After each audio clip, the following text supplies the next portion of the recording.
Communicating consciousness. That's what we're talking about today on the United Public Radio Network.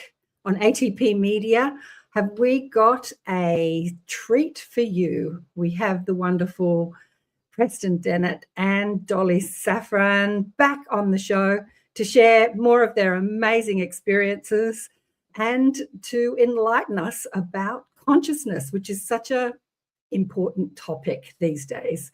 So stay tuned, coming right back. You got to accentuate the positive. Wow, I feel good. A little bit of feel good goes a long way. You're listening to Karen Swain, teacher of deliberate creation, accentuating the positive, showing you a way to a better life. Accentuating the positive, it's not just fad, it's sanity. Who in their right mind would accentuate anything else? If you feel like that's what you want to do. G'day, and welcome to another show.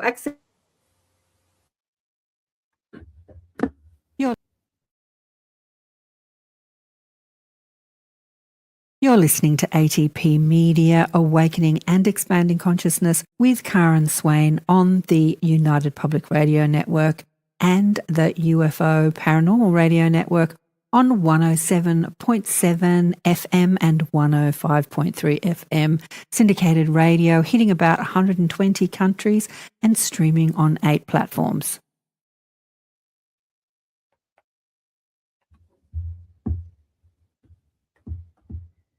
I'm muted.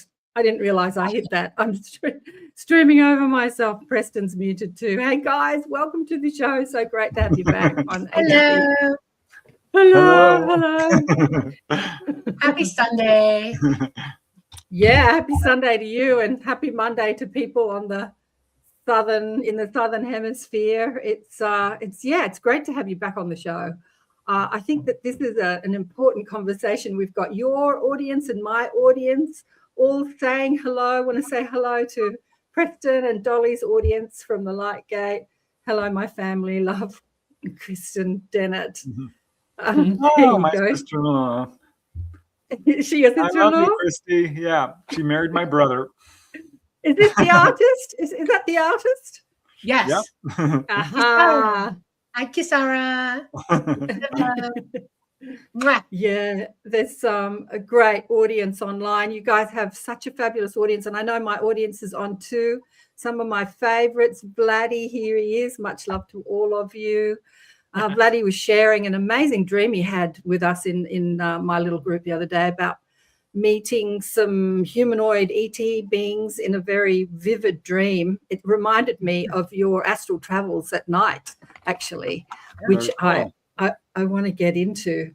But do you want to bring up that I've lost the star, that Preston, that star, I don't know, I can't seem to find where the starred one, there, that one. Yeah, Joe wrote this before we went live, and I just loved it. Peace and love from Joe in Portland, Oregon. Stay curious, love deeply. Oh, Joe, I just love that. Isn't that beautiful? Yes. Yeah, you can do those two things. I think you're going to be just fine. Stay curious, love deeply. I think being curious is the meaning to life, really, when it comes to expanding consciousness. What do you guys think? I agree 100%. The first rule of it, I was taught by ET and both my father, and this is it. Rule number 1, know all that is knowable and then proceed. Rule number 1. That's rule of life. Know all that is knowable and then proceed. Yeah, but what about knowing stuff that's not knowable?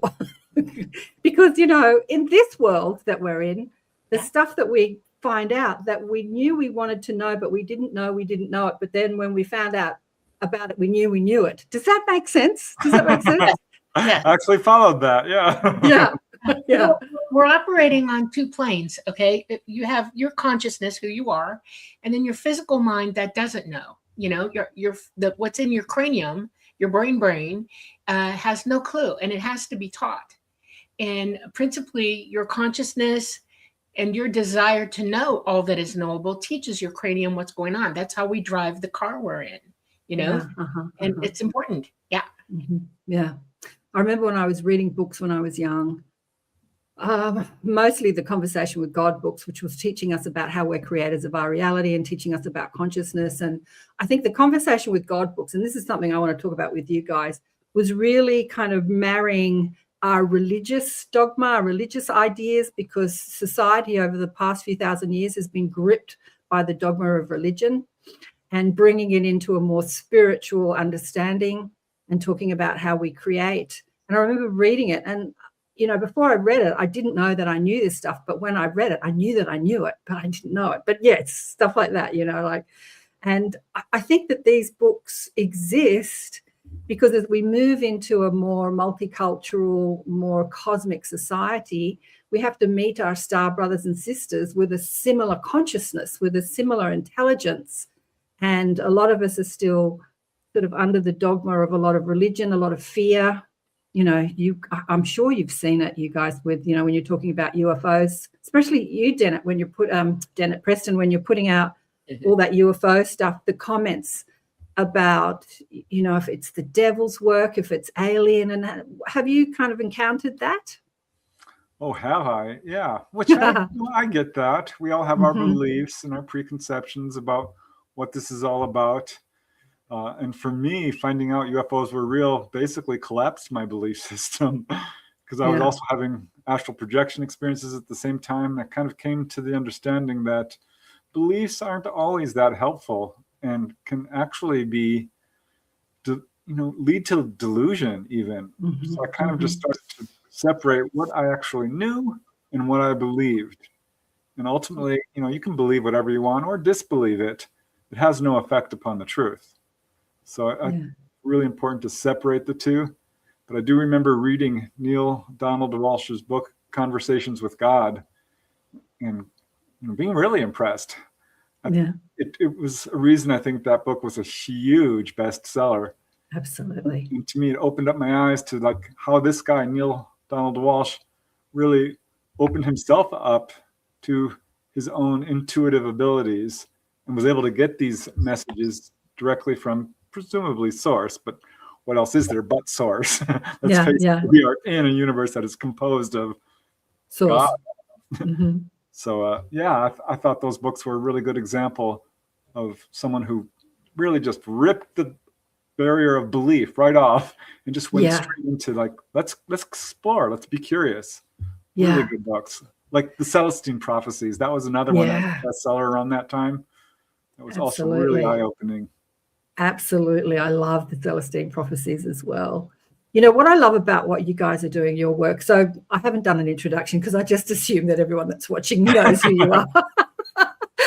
And maybe people who are listening on the network know who you are because obviously you've got the Stargate on Monday nights. Lightgate. It's like Lightgate. God. Though I like Stargate. That works. Stargate's not bad too. Lightgate on your Monday nights, which is our Tuesday mornings down under. And you've been on the network for what, 3-4 years? 3-4 years? How long have you been on the United Public Radio? 2. It's 140 some shows, so that's almost 3 years. Yeah, almost 3 years. Oh, okay. Yeah, because Dolly said to me, come on the network, and that was about 2.5 years ago. I thought you'd been on for a lot longer than me, but maybe you'd only been on for about 6 months. No, I didn't want to be alone. That's why I told you, come on. But listen, what babies. I love, you're still babies. Preston was showing me things that I could do that I didn't know I could do on the streaming platform today. But what I love about your work is it's marrying consciousness or spirituality or religion and the UFO phenomena, because, as we discussed, a lot of religious people, especially in the States, not so much in Australia, maybe because we've got a smaller population, but there are so many people caught up with fundamental Christianity or fundamental religion that really locks them out from expanding their minds and their consciousness to this understanding. And I think our star brothers and sisters really want us to get with the program and raise our consciousness and intelligence so that we can walk amongst them as disclosure starts ramping up. I've interviewed some people who were very, very deeply religious when they had their encounters. And frankly, people who were diehard atheists. And they both had equally difficult times with it. Right. Because it challenged that paradigm immensely. And both on either side kind of moved a little bit towards the center of what you might call spirituality, which, for lack of a better term, but away from fundamentalist thinking or diehard skepticism. I was a diehard skeptic. I was probably what you would call, not really an atheist, but leaning towards it. I mean, I always knew there was something more than just nothing. But it's so interesting to see. A good example was a gentleman from Utah, Don Anderson. Love this guy. He was a Mormon. And really, you know, that's a pretty strict religion. Absolutely. And certainly I think religion has its, you know, pluses and can be very helpful for people. But after he had Grays come into his house, he's 23 years old. He's got a little boy. He's a single parent. And, you know, basically started to make contact with his child. He's like, no, I'm coming with you. And had a huge, he says it was almost like a near-death experience, because all these memories of all his previous contacts suddenly came back. Dolly had the same exact experience at age 14. He was 22, which really is young in the contactee population. Often this is in, you know, midlife for a lot of people.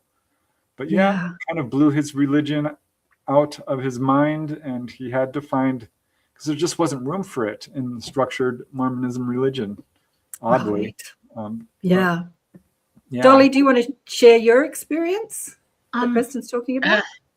Well, I was okay. So everybody should know that I'm Jewish. Okay, both sides, and but my ethnicities are multiple. My family who came to me from both sides of my family, I have probably every single type of ethnicity on me.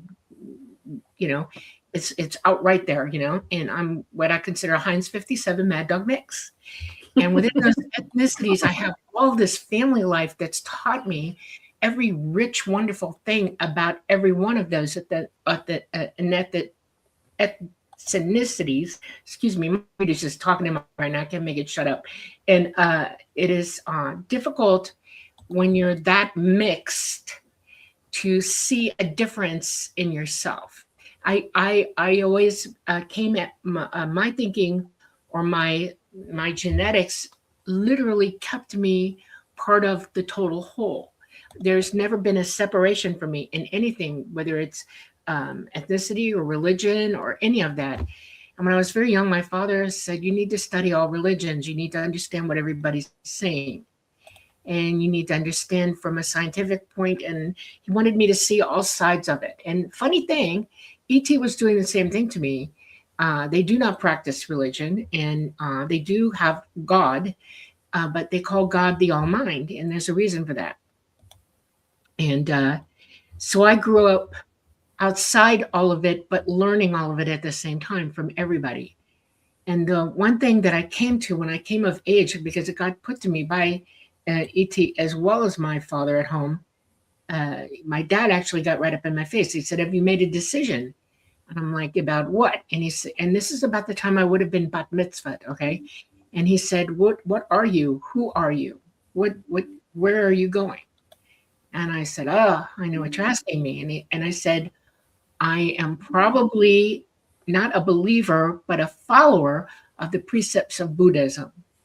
I find that aligns with what I'm being taught on both sides of this thing, you know, because I've got the duality of being with them in here. Okay, I've lived two lives. And he said, what do you mean by that? And I said, that what ET has taught me from this big all forward, we're one, we're all one. They're us, we're them, and we're all one. And we are all together source. There's no difference from us. We are intelligent life coming from the core of all the universe and all known knowledge, all of it together.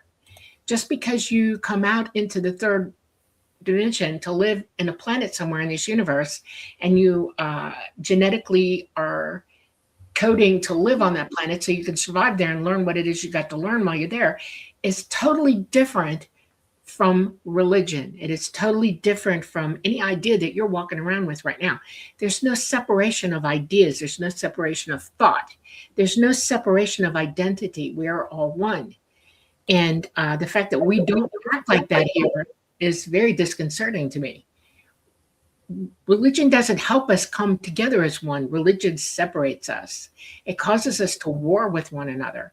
It helps us to not use quite clear thinking, or our sentience goes out the window.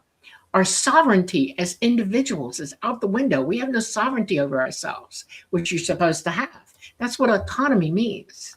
Yeah. And, consciousness is consciousness. We're all conscious. We all, trust me, we're all the same thing. We're all from the center of all of this. We have no attributes on us in together in source that would keep us separated from one another. We know each other. We do know all of us. And I thought, you're going. You thought for a long time. Sorry, go on. Yeah, that consciousness is the most important thing that we can develop while we're here. It's one of the number one attributes we should attain for, knowing that who we are, what we are made out of. Because your body it's not who you are. It's a vehicle that you're walking around in while you're here. But once you leave this body, you're going back to source and anywhere else you want to go. So what gives? Do you know yourself? Do you know what you're thinking, your consciousness? Your physical brain only knows itself. It's walking around trapped in the globe of your skull, and it can't think past it. And it's without the driver, it's helpless. And we're walking around with helpless brains because we're not connecting to consciousness like we should. Yeah, that's the basis of all ideas and thought. And at the center of it is our willingness or unwillingness to hear the truth. And a delusion is a good way to keep you from hearing that. Preston's dead on, deluded on this planet like you wouldn't believe. We don't know. And Preston, I just want to say to you, if you spot comments that you want to bring up, bring them up. You know, I'm happy for you to bring up the comments. This one, I feel a lot of love and positive momentum today. Yay, sending that to you guys. Fantastic. Thank you. Yeah, thank you. Speaking of consciousness, I was a late bloomer. You know, I remember coming into this world about age 5 or 6 or 7. And even then, I had a big family, 5 brothers and sisters, and it was difficult for me to separate myself from them. And I didn't even really get a sense of individuality until I was much older. Yeah. And I would really feel and experience everything that my brothers and sisters were experiencing. And it was kind of a shock to me to realize I was actually an individual. It's interesting because Dolly has memories going back to when she's just months old. I don't have that. I worked towards it later on in life and started remembering even before that past lives. So consciousness is a really powerful tool.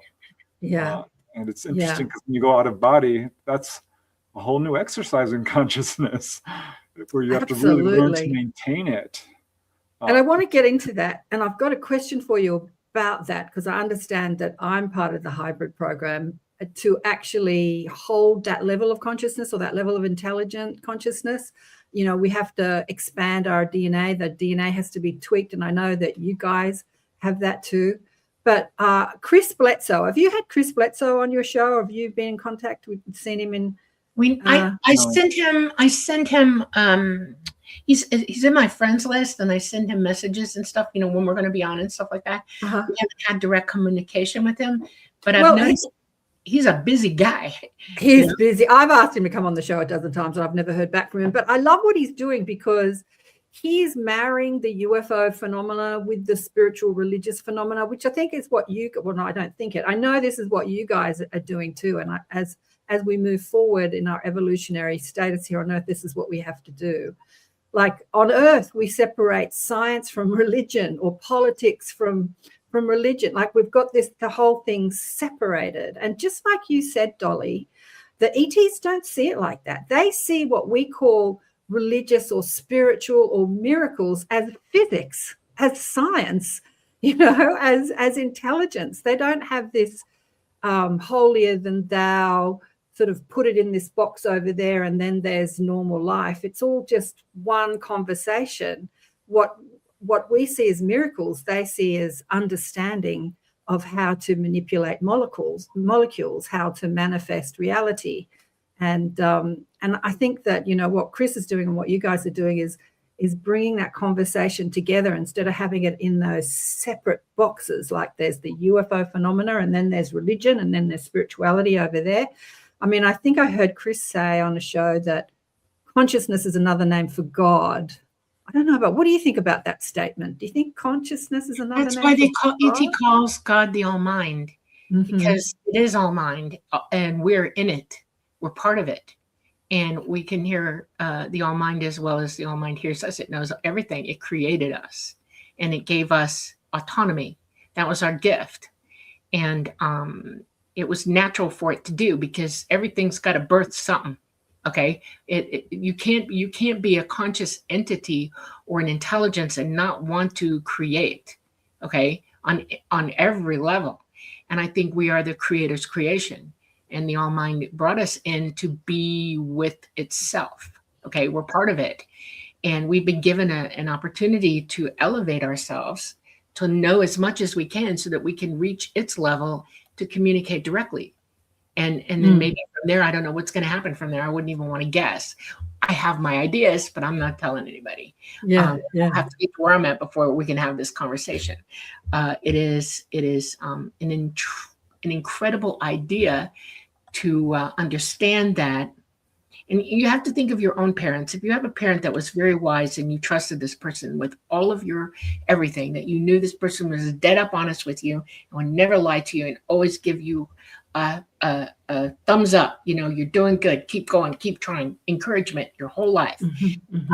If you could communicate with that parent on that parent's level. And I strived for that with my own father. My father was a genius, and my father knew things that were deep and profound. And he taught me as much as he could, but I wasn't ready to know everything he knew yet. And as I got older and he got older, we started sharing more and more, but I had to bring myself up to that. I had to understand what he was saying, and it was a lifetime of learning through him.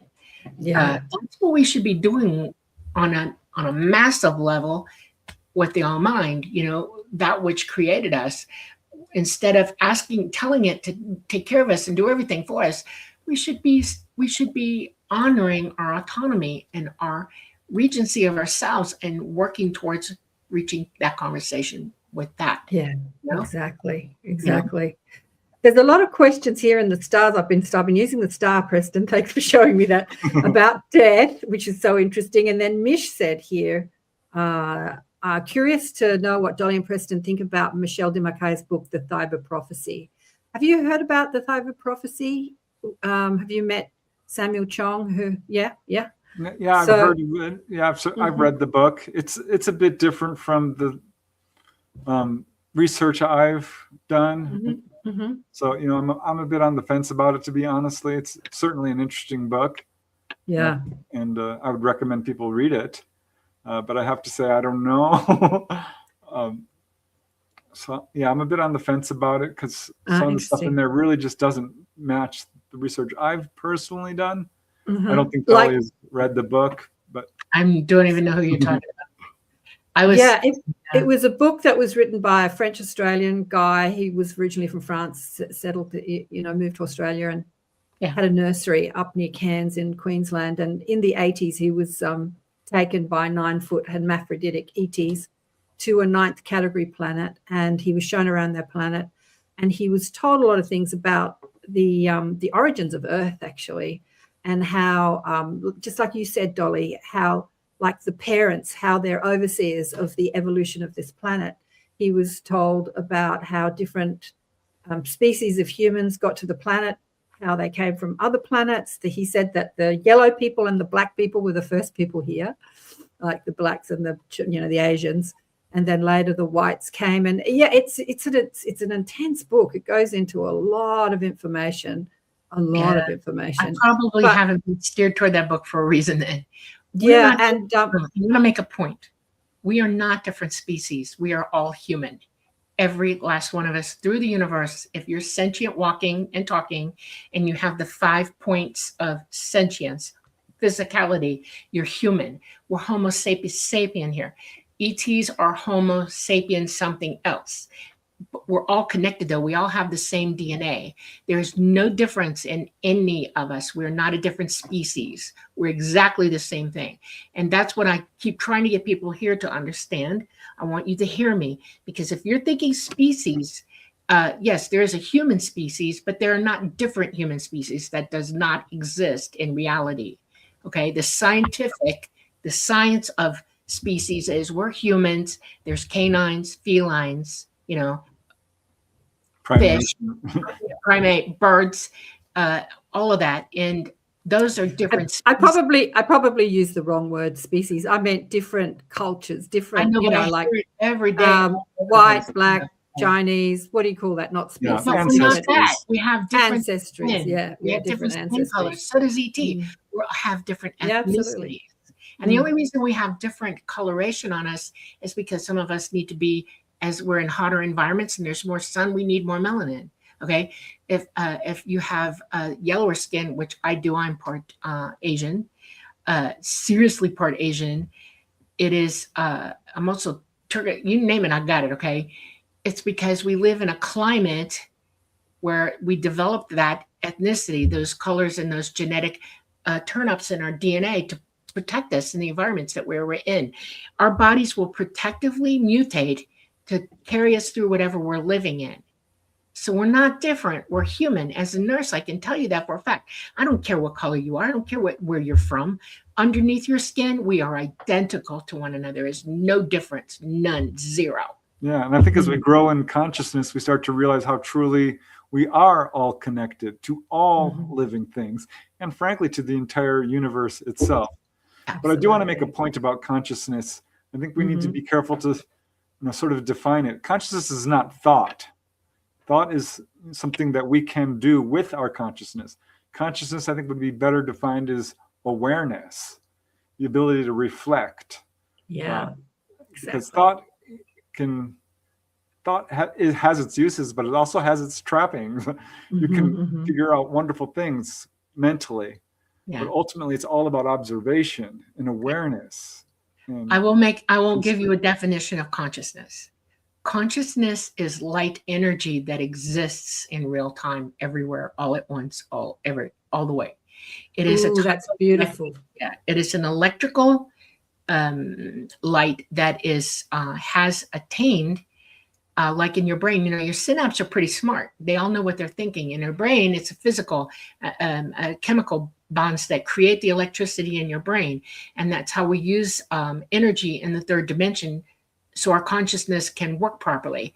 Outside of this body, we're pure light, and we can gather electricity from any point in the universe around us that feeds our consciousness. We're pure light. That's what consciousness is. It's light that is aware, as Preston said. Intelligent light. When I was chatting to the angels one day, I was asking them more about who they are, and they said, we are intelligent light. And I'm like, wow. And I guess we're all intelligent light, really. Absolutely. They're intelligent light that are not currently incarnate into some form or some physical form or some dimensional form. They're intelligent light that sort of stays closer to source, closer to the light or the air, the dimension or the frequency that is source. It's hard to find words. Honey, you're deep in it. You don't realize it because you're cut off from it. Your senses don't allow you to see the totality of it. But all living, every organisms on this planet and throughout the universe are light. It's conscious, sentient, aware light. And even grass is aware. All right. Vegetables are aware. Everything is aware. It has biological life and it's here. It has a life cycle, and then it dominates. It deems. I'm trying to use the word. Deems out. Dimes out. Thank you. And then it regenerates somewhere else. Okay. And comes into that area where it's going to do its next living process. The universe is set up for that. The universe works this way. It's the engine of all life in everywhere. And well, that's exactly what Vladi is talking about right here when he asks, what do you think about electricity being the thing that connects all beings and all dimensions? Yep. It's funny because I was just looking into a contact case from Guadalajara, Mexico, which I featured on my most recent episode on my YouTube channel. Dr. Diaz was in his doctor's office when this guy walks in, and he looks a little different. He's very short. He's got very pale skin, very, very smooth skin, and basically says, "I'd like you to give me a physical exam, and I will prove to you that I am not from here." Wow. Which apparently he did enough to convince Dr. Diaz that he was not from here. He said he was actually 80 years old, and that there's several of his kind, like 10,000, he said, living among us and trying to teach these various concepts. And he talked about, the dangers of nuclear proliferation and how we are very slow in growing our spiritual awareness. But mentioned specifically that electricity is something we really need to do a much deeper dive on. That this is how they are able to travel vast interstellar distances, which really rang a bell for me because Dolly talks about this as well, how the ET craft use very, very high amounts of electricity to open up a light gate to cross interstellar distances. But that electricity is really the key to all things. And it's interesting to me because when you do astral projection and you get to the other side, which you might call the heavenly realms, everything is light. The grass grows with lights, the flowers, the trees. There are no shadows. It is the most beautiful thing you've ever seen. So yeah, light being the fundamental force of the universe makes sense to me. And what the things ETs can do with light is so amazing. From levitating to healing to pulling people through solid objects, what appears to be solid, but is actually just light. Right. It's all just energy and information swirling around in a quantum soup. Yeah, which is going back to the Dive of Prophecy. This is really what I gleaned from the books. What I got from the books is that these humanoid ETs had the ability to do the miracles they talk about in the Bible. And you've just said it. They could levitate, they could manipulate light, they could manifest, like disappear and reappear, like they knew how to frequency, they knew how to become visible in the physical spectrum and then invisible in the physical spectrum. And they did have some technology which they used, like cars, that would put an energy bubble around them. So technology outside of their body and consciousness that they would use to sort of travel, like fly, like Superman. And and so they have what we call religion and miracles and spirituality. They just call physics and science. Well, that's what levitation is, human levitation, which we can do. Dolly has experienced it. I have a good family friend, Mary Frank. She experienced it as a child. A number of contactees have experienced it. I'm still not exactly sure what the mechanism is, even though I've written a whole book called Human Levitation. Right. But to hear Dolly describe it, actually having that experience, I suspect it does have something to do with light. Yes. Yeah. Absolutely. Yes, it does. Yeah. Yes. Well, flying dreams. I think flying dreams are pretty common for most humans. Most people I've spoken to remember some sort of flying dream. So would you say that that is memory of us astral out of our physical bodies at night, where we can astral travel and we appear to be flying? Yes. Yeah? Absolutely. Yeah. Mm-hmm. Yeah. Go ahead. Yeah, if you're having flying dreams, you are this close to having fully conscious astral projection.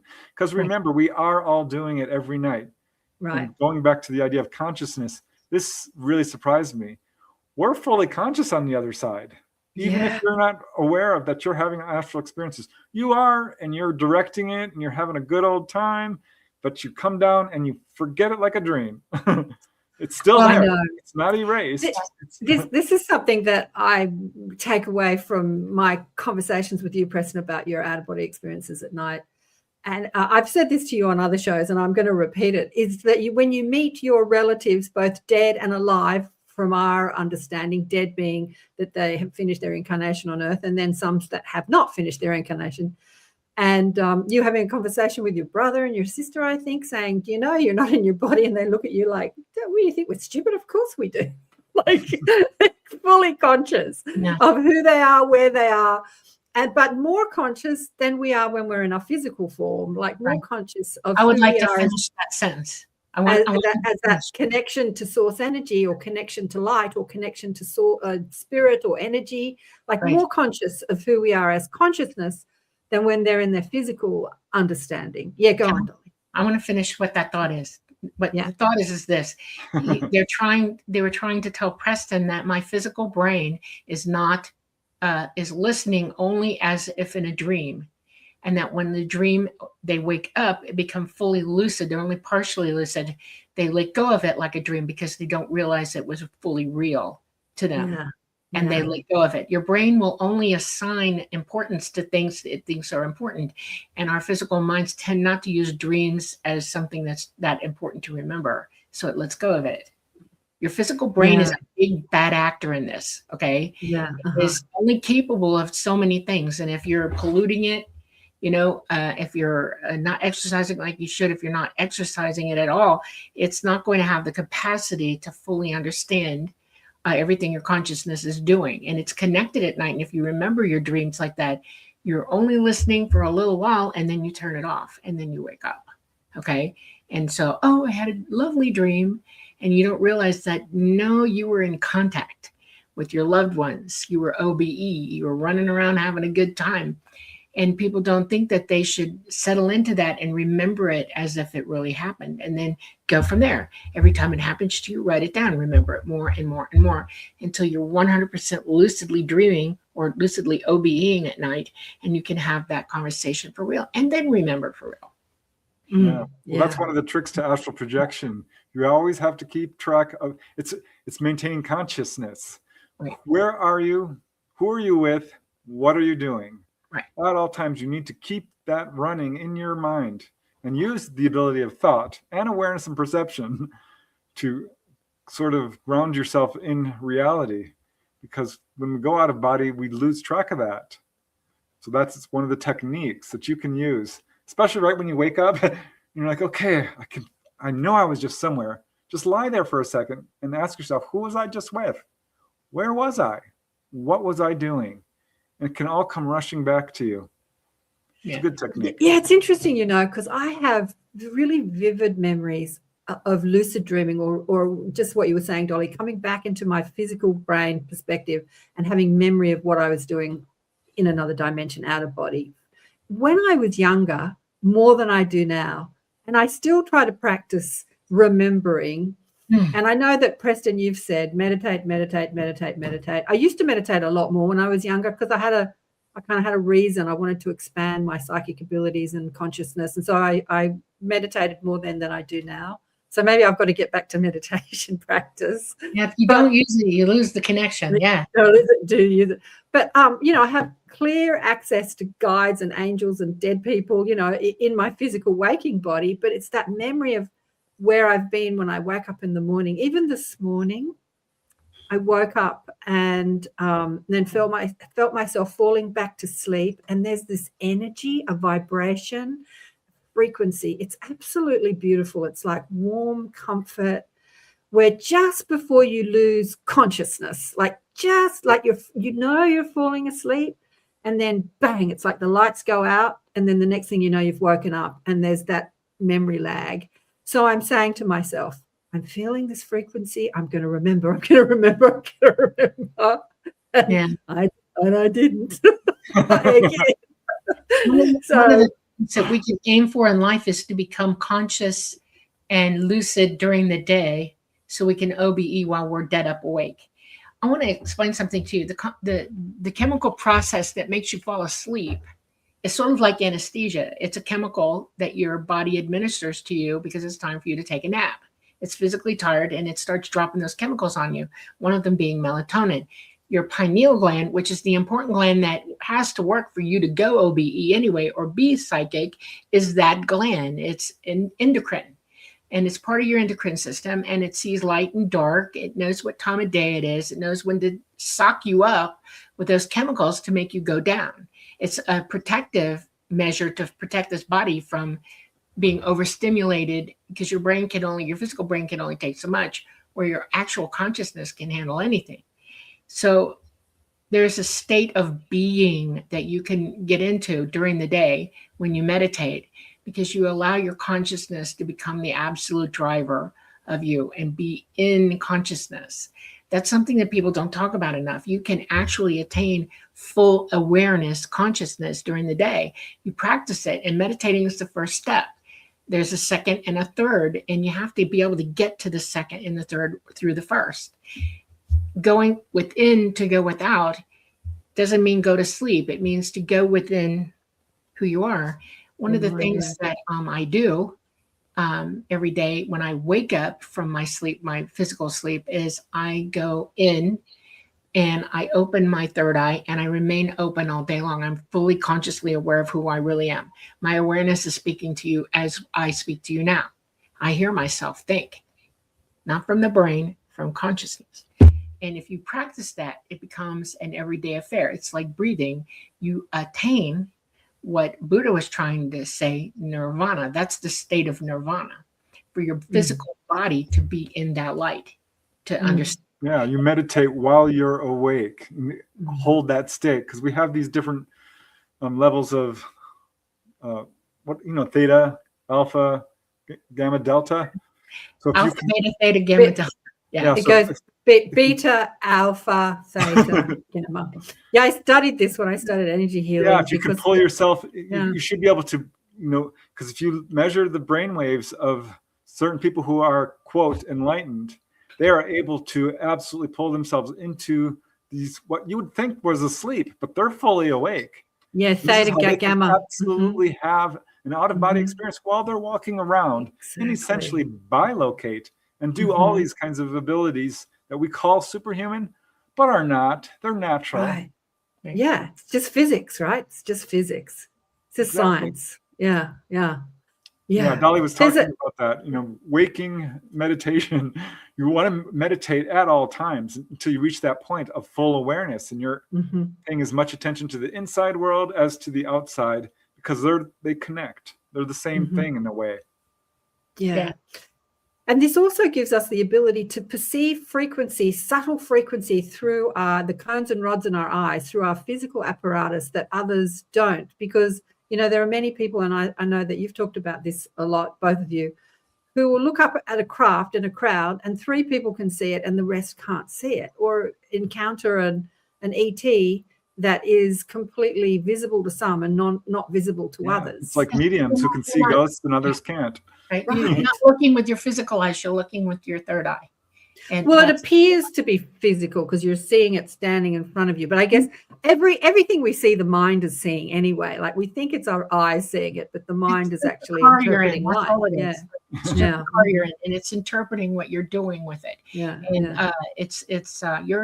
the programmer, it's the computer. Okay. And you have to give it a base program for it to operate properly, and then you take complete control of it and move through everything with it.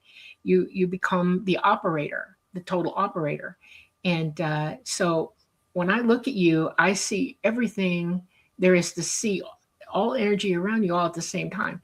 I hear your frequency, your mind. You have a very unique frequency. I see your physicality. I can hear what you're thinking. I feel what you feel. It's a thick soup to be in everybody all at the same time. That way, once you get comfortable walking through it, you're okay.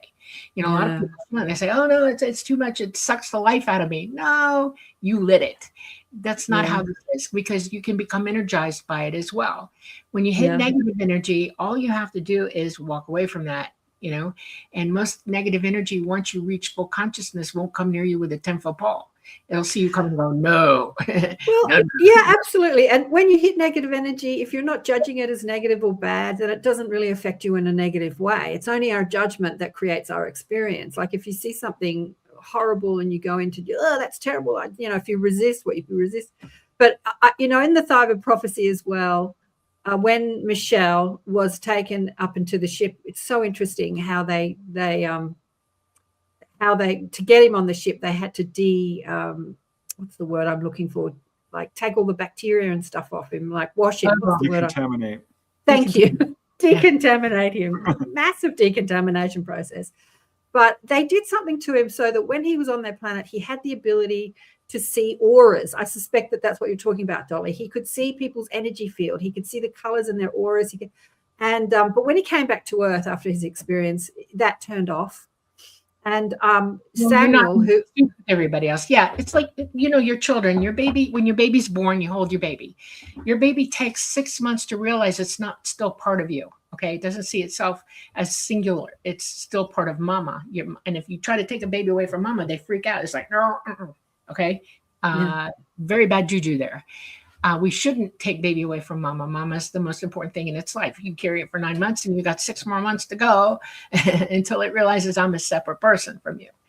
And it's like that with all consciousness. When you're with others that are in that soup together and you're in consensus with one another, communion, as Whitley Strieber describes it, everybody's giving everybody energy at the same time and they hold you up. They've got the volume turned so loudly you can't help but hear it. Okay. When you walk away from that, when you walk outside of that, you go back to being you. And without that energy that you're getting while you're with them, the volume of it, you go, wait a minute, what happened? I don't hear it anymore. And that's because it's still up to you to turn it up for yourself. They can only work with you so long as you learn to do it for yourself. I love this point that you're making. I want to comment on this because I see this when people tell me about their onboard experiences. Because they're fully telepathic, they're communicating with other people, their own family on board, and they're talking telepathically in a way that they've never been able to do back on Earth.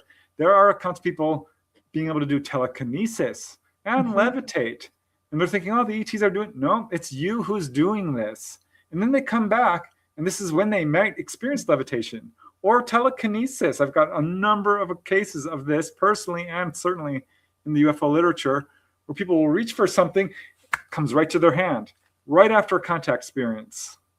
Yeah, because that is you doing it because holding energy from it. Yeah. Yeah, it's so amazing. Cool because we should be able to do all of this. And yeah, it bleeds out, kind of settles down pretty quickly after contact experience. But if you can maintain it, you're there. But it takes a certain level of intelligent consciousness to be able to maintain it. Like, so getting back to Michelle, so when he came back, he didn't have the abilities that he had on the ships and on the other planet. He couldn't see the auras and be telepathic and all that stuff that you were talking about, Preston. But just like you were saying, so Samuel, who is continuing, because Michelle's since left his body, he's continuing the promotion of the book. He wanted to meet someone on Earth that could do that. Like, I want to meet someone that knows how to see auras. And he found this woman in Australia called Judith Collins, who lives like an hour and a bit down the road from me in the country, and came out to meet her. And he introduced me to Judith, and she's amazing. I've had her on the show many times doing aura readings. She is absolutely amazing. She lives in the country, so she's not so bombarded with everyone's auras. But she, as a child, said, I just wanted to turn it off. So in order to have those abilities like the ETs have, we have to learn how to cope with it because we have to learn how to cope with it, and it's overwhelming for many. And I mean, obviously she has the ability now to turn it off and on. She says to me, she will never read my aura because we're friends now, and she never reads friends. She said she only, I'm like, oh, okay. But so to have that ability to turn it off, because it can be completely overwhelming, especially with so many. I was listening to someone talk about, just walk down the street, you hear people's thoughts. Everyone's bitching and complaining. Like, there's so much negativity in our thinking on this planet.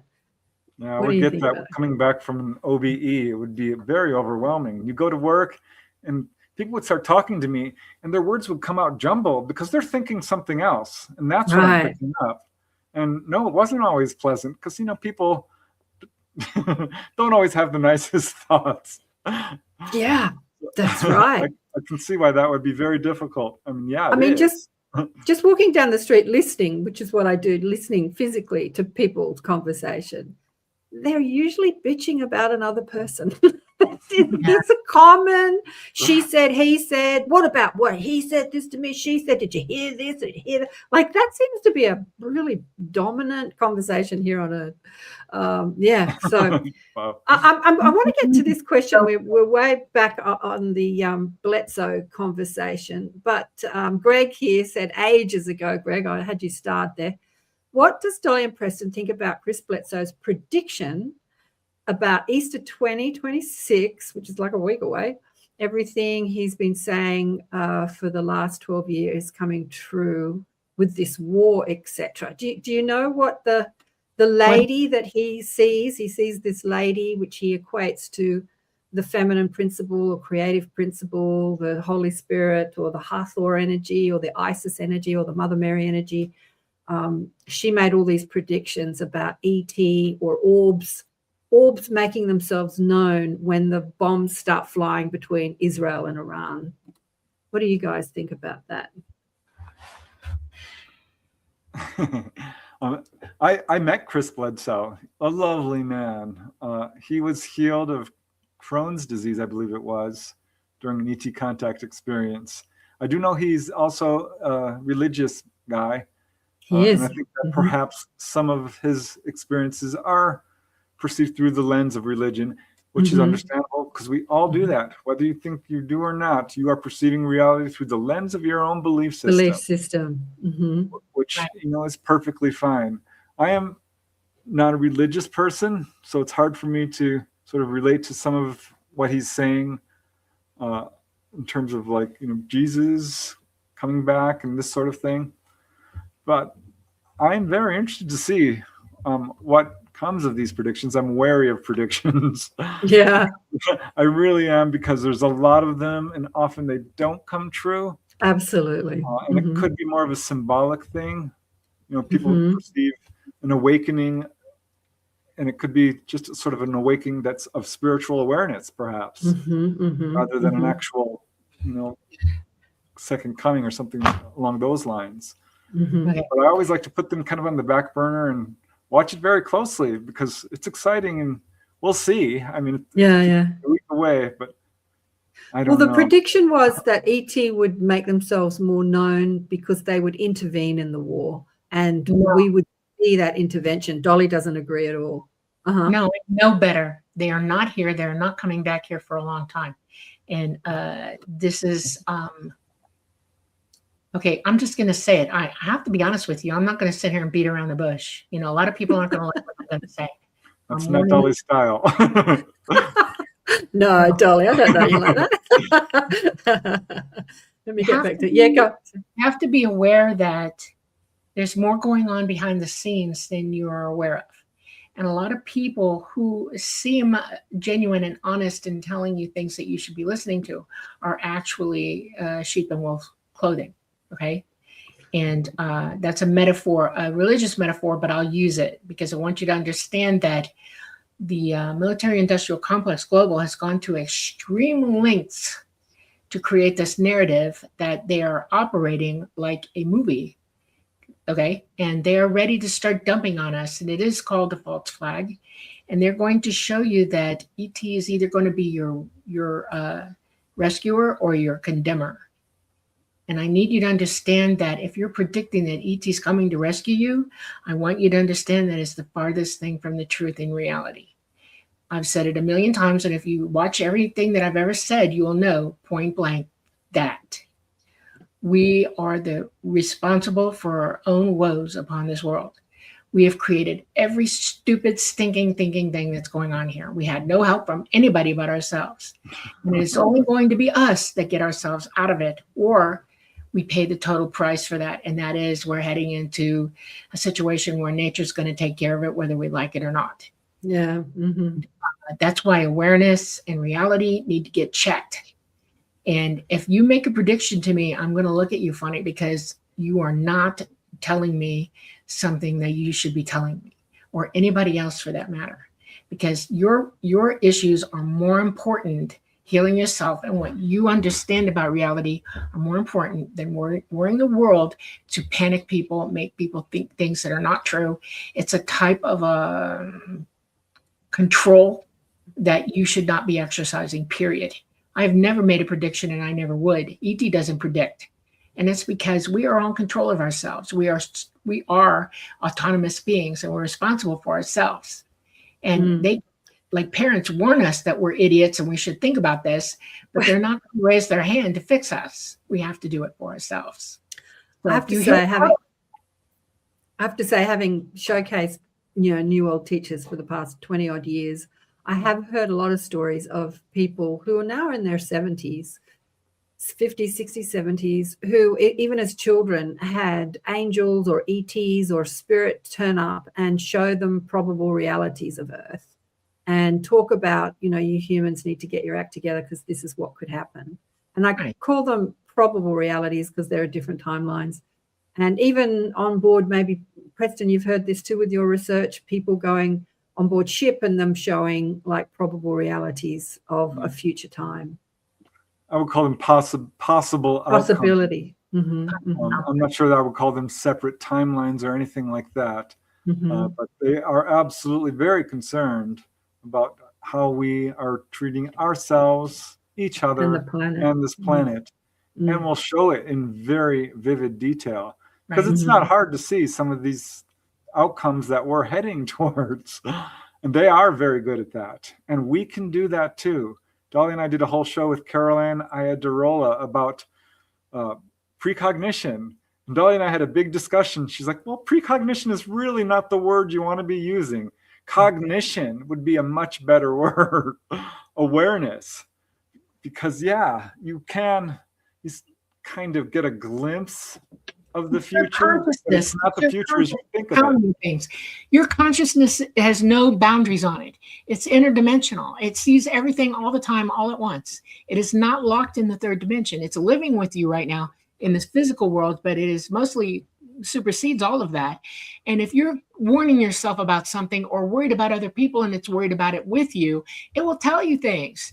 Because you're not listening 100% all the time. You don't have full awareness. You think it's precog. No, it's not. Your consciousness is going, hey, you need to understand that this is going to happen if you don't pay attention to it. That's what it's doing. And we have control over what that is. Well, that you should pay attention to it because it is going to happen. Right. Yeah. I'll give you I have to say, I never do prediction stuff. There was a lady, a beautiful psychic lady, talking about the Earth rift, which other people have spoken about, like a big sort of earthquake that will affect a large portion of the world. And she predicted, she gave a date, and it was like the 18th of February this year. I told my little tribe because, around Southern California somewhere. And one of my friends stopped travel on that day, but it didn't happen. And then the psychic got on YouTube and said, just justified her connection to spirit, but it didn't happen on the date that was predicted. But one prediction I do have, and that is that, in the future, there will be a lot less people on the planet for whatever reason that is. But there's so many ways that people can leave the planet. They can leave through pandemics, allopathic medicine. They can leave through wars. They can leave through earth disasters. But probably in the next, 50 years, there will be a lot of people leaving that way en masse. I would call that an awareness. Might be the best term for it. An understanding. Right. You don't have to. You're perceiving that. We don't. There's time here. We are at the end of a cycle. And at the end of a cycle. Right. That's the point. I'm not predicting this. I'm telling you a point. In fact, we're at the end of a cycle. It is coming rapidly. It's already upon us. It's happening in real time in front of you. And if you can understand it and see it for what it really is, you need to react to it, because how you react to knowledge is more important than anything else in the world.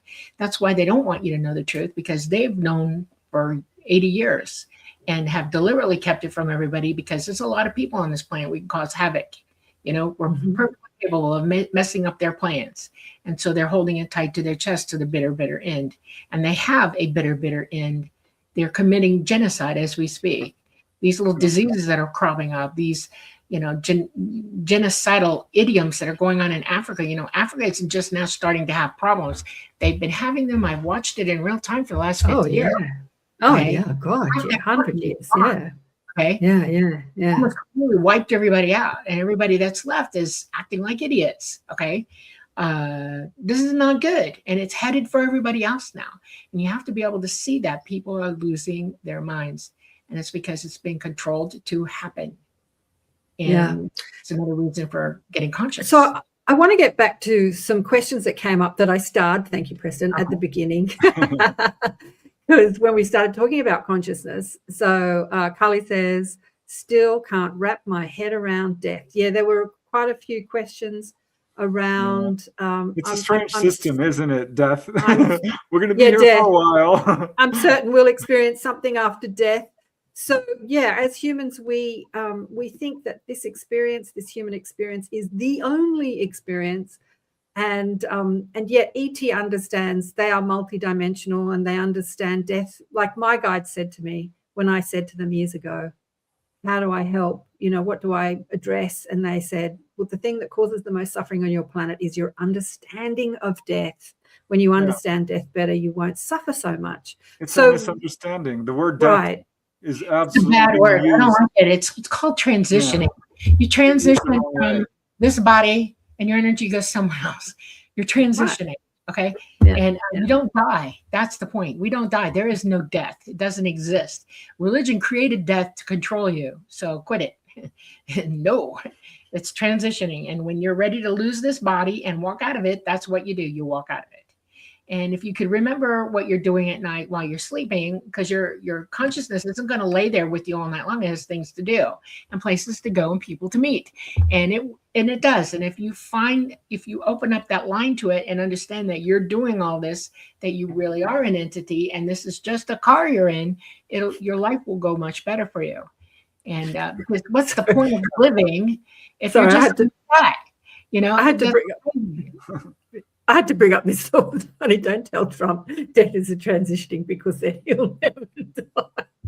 I thought that was funny. There's a lot of funny comments, which I keep missing because there's so many comments. We don't die. It's interesting. When people talk about genocide and war and pandemics and earthquakes and floods and fires, and everyone's all upset because there's so much death. It's like death is what we get so upset about when this stuff that's happens. The control factor telling you this is a horrible thing. And it is just people leaving their bodies that, it doesn't matter how you end here, you're going to. And the fact is, when you're born, you're going to meet that moment where you leave here. And you don't know how many days you've got until that happens. You don't know how it's going to happen. You weren't promised a rose garden here at all. Okay. You didn't come here to have a cushy, soft, protected existence here.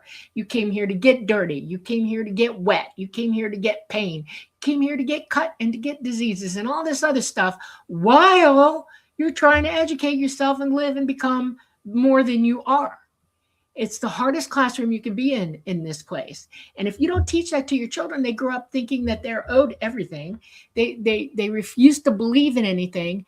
And then they become little tiny monsters walking around trying to figure out what it is by causing pain and suffering to others while they're walking around scot-free. No.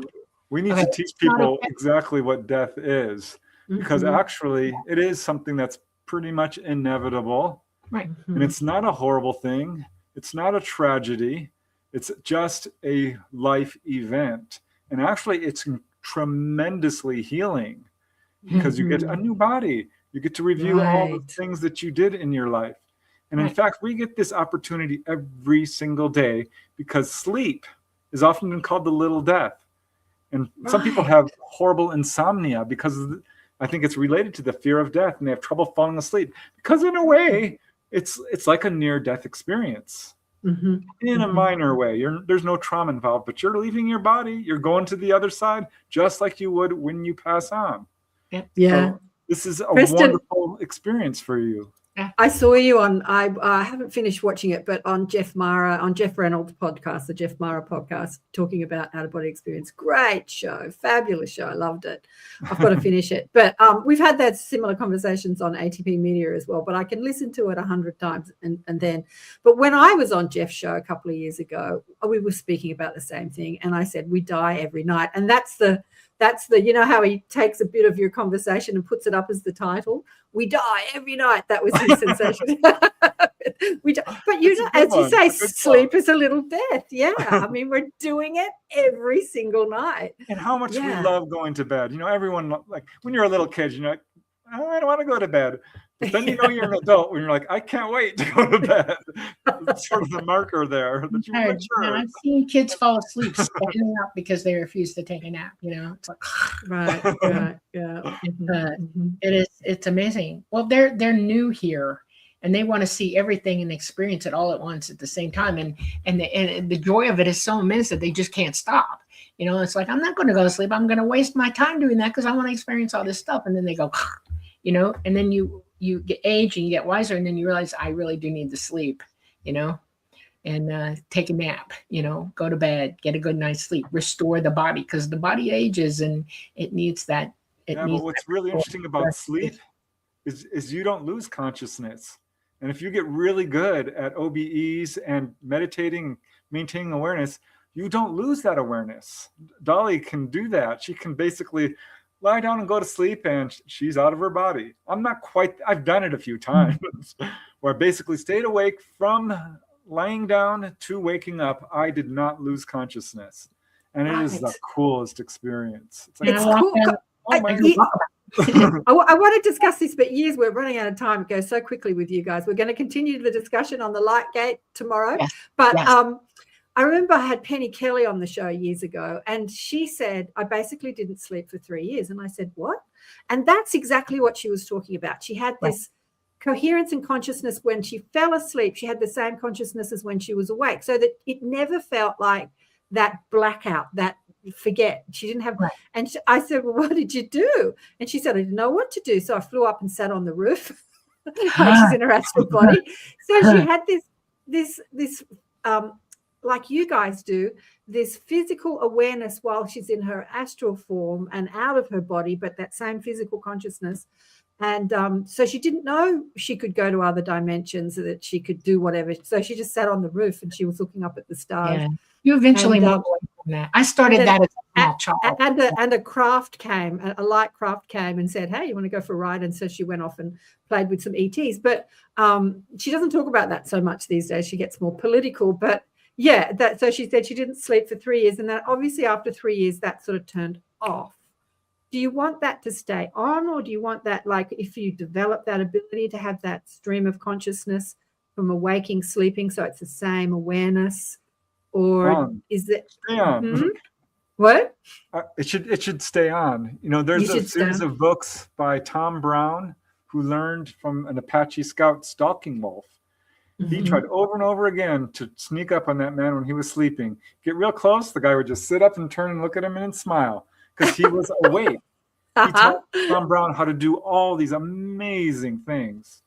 I recommend his books. Tom Brown, look him up, The Tracker. So amazing. It's a real wake-up call for me. Yeah, we can do that. You don't have to lose consciousness, because you're really not losing consciousness anyway. And we know this from sleep studies. They put those little... Well, your brain's gone. Yeah. You're still fully conscious. Yeah, your brain actually, okay, so you know you got a pineal gland, and it transmits and it receives signal, okay?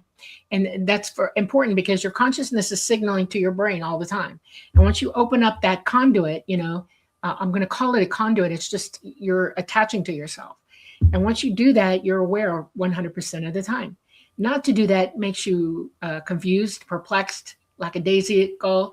You start wandering around going, what am I doing? You know, and that's no good place to be. And once you reach that consciousness level, you don't want to give it up. Living with me, Preston, has realized that I am totally 100% on all the time. And I know everything all at once, every day. I can speak to other entities. They speak to me. I know things. We just had some like weird people out. I can work with you on anything at any time, you know, for any reason whatsoever. When I'm doing my daily life, like we had to make plane reservations to go to Canada. We're going on the 31st. And when they were talking about it, I was just talking about it. And before we got to the point where they said, make the reservations, I was already doing it. The person goes, what are you doing? I said, I know what days it is. And he goes, no, we don't know what days it is. And I said, yeah, I know what day it is. So it's from March 31st to April 3rd. Okay, but they had only decided to do one day, and it was going to be, they were talking about March 31st to April 2nd, but I made the reservations to the 3rd. And then the more they talked with us, the more they realized that we needed the extra day. So it all came back down to the 3rd. And well, I already made the reservations. So just send it to him. And he did, you know, with a boom, boom. This was in a 5-10 minute time frame that I did this. And that's because I'm aware of what's happening. I can hear them thinking and talking as well as us. I can connect to any conversation that I'm in with anybody from any distance, anywhere at any time. And so I already know what you're going to decide to do, and this is what we're going to do, and I do it. And it freaks people out when I do it. They don't get it. I'll be in a car with, I'll go back to, we were going to Guy, and the guy was driving us, the driver. I won't tell you anything we talked about, but one thing happened. We're in the car, and all of a sudden I said, listen, where do you live around here? Because I knew it was the next exit. And he goes, oh, yeah, that exit, that's where I live. Yeah. And he looked at me in the mirror and went, you knew that, didn't you? And I was like, yes, I did. Oh Dolly knows. Dolly, I'm just going to ask you, when you get passionate and you beat the table because you're passionate, it's hitting your mic and we're getting this bouncing off your mic. That's okay. Lots of people do that. I'm going to do a station ID break. So here we go. Here's a station ID break. You're listening to ATP Media, Awakening and Expanding Consciousness with Karen Swain on the United Public Radio Network and the UFO Paranormal Radio Network on 107.7 FM and 105.3 FM, syndicated radio, hitting about 120 countries and streaming on 8 platforms. And we're chatting with the wonderful Dolly Safran and Preston Dennett today. Yay! 2 of my favorite people, all about consciousness. And again, my favorite topic, and merging our dogmatic limiting beliefs, conditioned beliefs, merging or expanding them into the idea of who we are as conscious beings and what's possible when we understand that, and we understand how to have sovereignty over our consciousness or have that awareness. And we've got a big, we've got Preston and Dolly's audience live because we're streaming on Preston's YouTube channel too. Our physics really, our psychics really telepathic. I almost married a fellow Canadian, Denmark. Anyway, they're all chatting amongst themselves. Yeah. Are psychics really telepathic? Great question. Who wants to answer that? Okay, well, yeah. I mean, the real answer is we all are. And you can see this in society when there's like mob behavior, or there's a thing in science called mirror neurons. Mirror neurons. You see somebody getting hurt, you can feel that pain. It's sort of a scientific way of explaining telepathy. Or when there's a big tragedy like the Challenger disaster, everyone wept. You know, we all felt that. That was a feeling that just swept through society. Whenever there's a worldwide event. Princess Diana dying was when I really saw that, or Lady Diana. Exactly. I couldn't believe how the world was crying. Like Mother Teresa died just before her, just after. Not as many people cried as they did over her, and that amazed me how the world wept. And I didn't cry initially because I'm like, we didn't know her personally. Why is everyone so upset? 2 days or 24 hours later, I was weeping like with the rest of them. Very good example. Yeah. And we can learn a lot from animals as well. Our dog Duchess, very psychic. It's amazing to see when we are planning to go outside, you can very quietly put on your shoes, not make a sound. She will come running. She knows. Yeah. It's amazing how aware animals can be. They did a study with this. There you go. Yeah, that study. Go on. Yeah, there was a study where they would have the animal's owner, or, I don't like that term, but we'll call it that. Guardian. Far from the house. Good one, guardian. And would be coming home. The animal knew before they were coming around the corner, before they could hear the engine of the car. This wasn't a predicted thing, where they come home at the same time. The animals would go running to the door because they knew. They had an awareness. They had that conscious ability. We have that conscious ability too. We can learn this because animals are doing it. We see this with babies. Cats are looking at spirits all the time. Yeah, absolutely. Absolutely. And Kara says here, my son refuses to look at certain things. When he does, he sees certain things. He says he can physically feel pain. I think you're talking about other people's pain. He physically feels other people's pain. Yeah. This is I can't watch people boxing on TV. It's too much for me. I won't watch Absolutely. Absolutely. Psychic means that all your senses are at play. You have psychic senses that mirror and are exactly the same as your physical senses. We have sight, we have sound, we have touch, we have taste, and we have, hearing. Okay. And psychic means when you're OBE, you have all of those senses in play. they operate. It's the same thing. And so when somebody's in pain and you're in that energy field with them, it's going to hit you like a ton of bricks. You're going to feel it. When I was a nurse, that was one of the reasons I was so good at triage, because I could feel where you hurt without you telling me. Okay. Yeah. And I would zero you for that and start doing my triage toward looking at what that situation was. I was very fast at it too. You can turn the volume up and down on that. In other words, if I'm feeling intense pain from somebody else, I will shield. It's not really a shield. I just turn the volume down on it. You know, I look at you and I go, okay, I'm with you. Don't think I'm not. And I turn the volume down so I can deal with you. It becomes more important to heal them at that point. I have every message in the world that you're in trouble right now. And yes, we're going to deal with that. Yeah. And we all have that ability. And it's amazing how much of that ability we're actually walking around with. It's synonymous. It's part of the equipment, you know? Yeah, exactly. Yeah. This is another what's the word I'm looking for? I'm falling over my words today. Misnomer, thank you, Dolly, that we need to clear up as we evolve into intelligent conscious beings, because the understanding has been, oh, you're psychic, you're special, you're different, you're a starseed, you're an empath. You know, we give labels to everyone. Right. And just like you guys are saying, everybody is. I've been saying this ad nauseum on my show over and over again. Everybody is. It's said in the Seth books when I read them in my early 20s. Yeah. You're all communicating telepathically on Earth. You couldn't drive on your roads if you were not. It's just that we're all doing it all the time. We're just not aware that we're doing it. And but I remember, I think I was about 26 when I read that, driving and like being aware that I knew what people were going to do, like being aware of what I knew, being aware of stuff that I was aware of that I didn't know I was aware of, coming back to that awareness. Yeah, bringing that awareness into your conscious understanding instead of it being an unconscious awareness. But we're all doing it all the time. It's just bring your awareness. The trick is listening.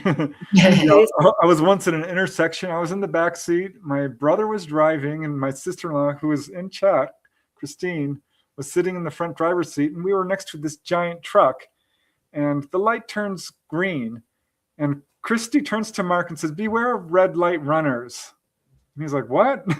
And doesn't go through the green light when whoosh, this car comes barreling through. I started laughing hysterically because I love it when this stuff happens. It was so cool. I'm like, "Christy, oh my God, how did you know?" And she's like, "Yeah, exactly. She was listening. Yeah, exactly. Which you do really well, Karen, you know, because you're very intuitively connected. Dolly, I tell you what, with your audience, you've got such a great audience. It's a multitaskers. Like I'm listening to you, I'm listening to Dolly, I'm reading the comments. it's like it's a real multitasking exercise, isn't it? Being on this show. Oh gosh, awareness. No. When you see me look down, it's because I can't see it on the monitor. It's too bright for my eyesight. But I've got my phone on dark, so I look down and I'm reading the comments on my phone. Oh, you can read them on your phone. Yeah.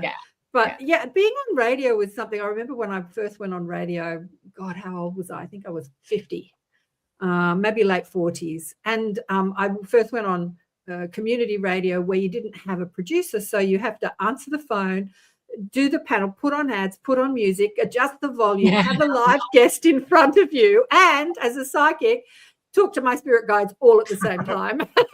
And I thought, there's no way I can do this. But it's like we are amazing. Yes.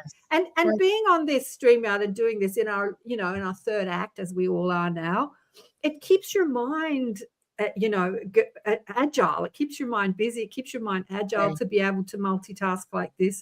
It doesn't make you mentally lazy. And it keeps your awareness too. Because, we're running out of time. Anything you guys want to get in before we finish this show? We'll continue the conversation tomorrow on the Light Gate. Oh, absolutely. Yeah, I want everybody to do an experiment tonight. Okay. I want you to great. What we're talking about here. Okay. And before you come on with us tomorrow, I want you to feel this one out for yourselves. I want you to go meditate tonight. I want you to think about what it means to be aware and who you really are, and make contact with yourself. And to do that, you have to let your physical mind go silent during meditation and then listen for yourself to talk to you. Have that voice. You know, they describe it as the still small voice. That's you. And make contact with yourself, and let's have a conversation about conscious conversation.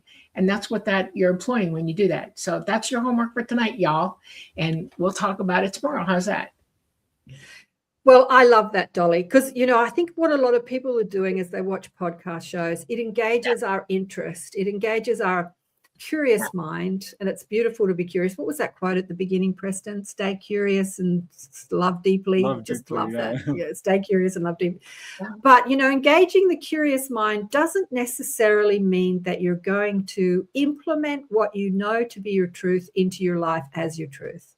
So a lot of people know a lot of knowledge. They listen to you guys. They've read all the books, but they don't implement the awareness into their life. So giving people exercises like that, meditate. I want you to be me. I want you to be you, you know? Yeah.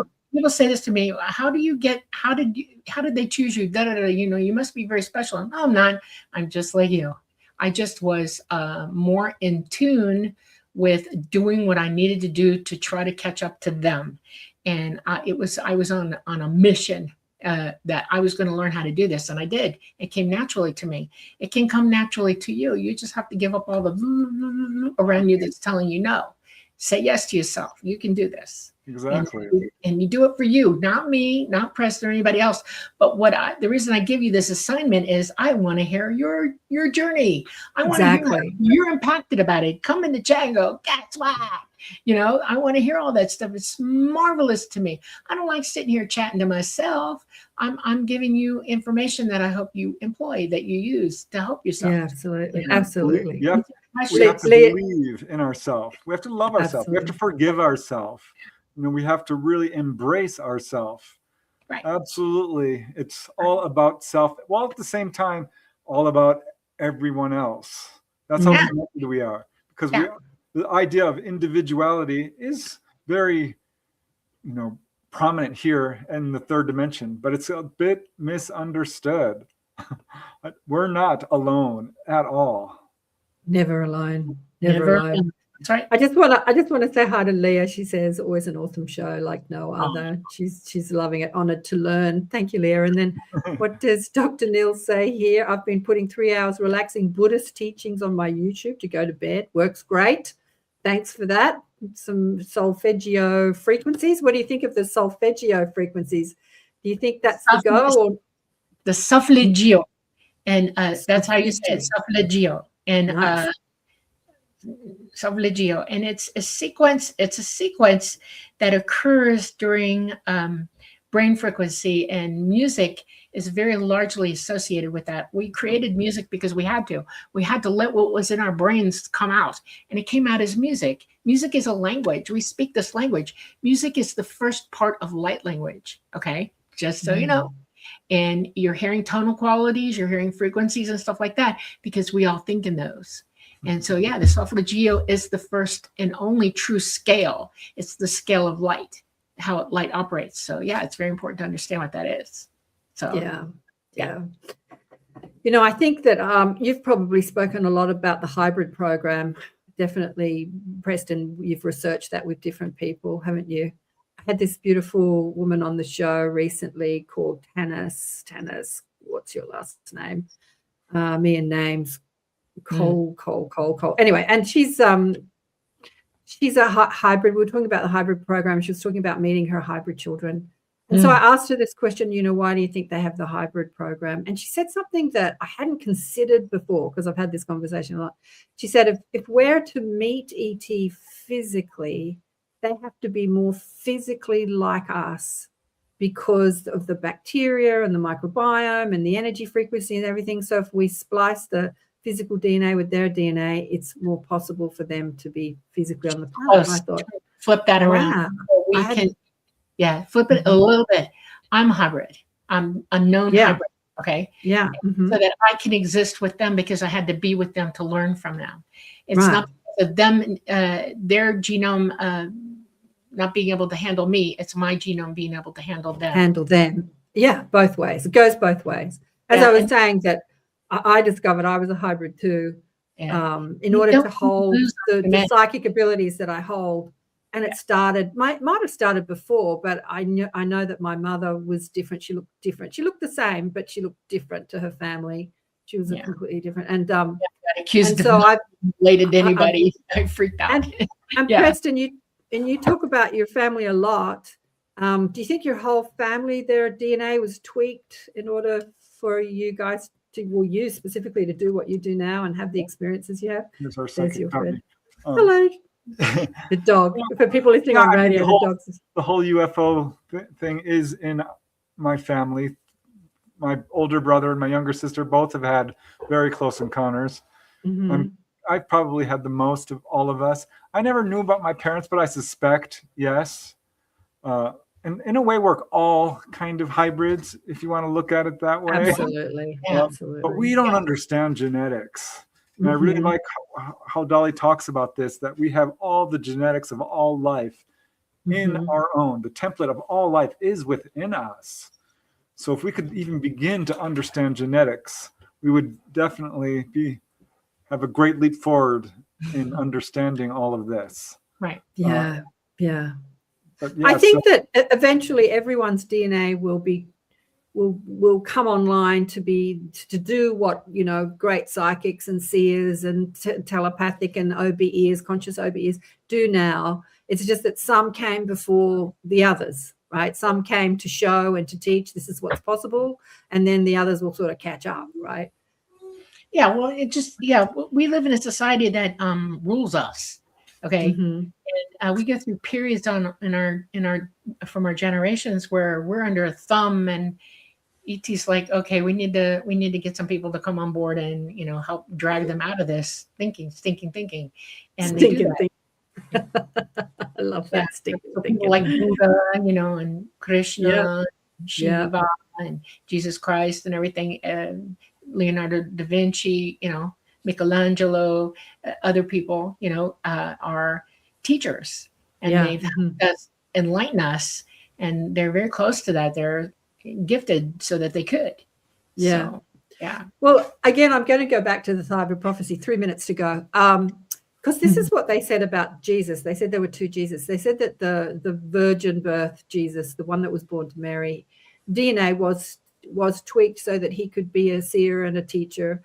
But then the one that was crucified on the cross, his whole physical form was manufactured by these ETs, and he had a much more extreme, what's the word I'm looking for? DNA complex, so that he could perform the miracles that were performed. So that's over 2,000 years ago. Again, coming to show what's possible for everybody. This is like where we're going. I feel like Jesus's teachings were for our time now, even though he was on the planet 2,000 years ago, telling us we could do all that he has done, like levitate, water into wine, you know, raise the dead, all that sort of stuff. As I say to the ETs, that's an everyday occurrence. It's just science and physics. It's not the, you know, holy God. It's just physics. And we're just starting to catch up 2,000 years later. We're just starting to catch up now. What do you reckon? I'm so glad we have 2 hours tomorrow. Maybe we can do a whole Q&A, because I see all kinds of questions stacked up in the chat. I know. Because we're going to need the 2 hours to really cover this. But we're going to get back into it tomorrow on the Light Gate. Lots to talk about. And you know, I just want to reiterate, when we talk about spirit and divine and Jesus and Buddha and Krishna and ET, we're talking about the same phenomena. It's all the same thing. It's all consciousness. It's not in separate camps. It's just all expansion of consciousness. We're trying to help one another, and we do it through self-actualization, self-realization, self-knowledge.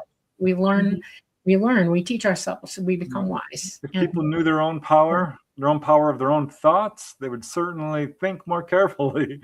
Because on the other side, thoughts are things you can create with your thoughts. And essentially, we're doing the same thing here. Right. We are often our own worst enemy, and we're also our own best friend. It's up to us to really push ourselves forward to become enlightened, like these folks, Buddha and Jesus. You know, they said we could do all these things they're doing. Right. We can.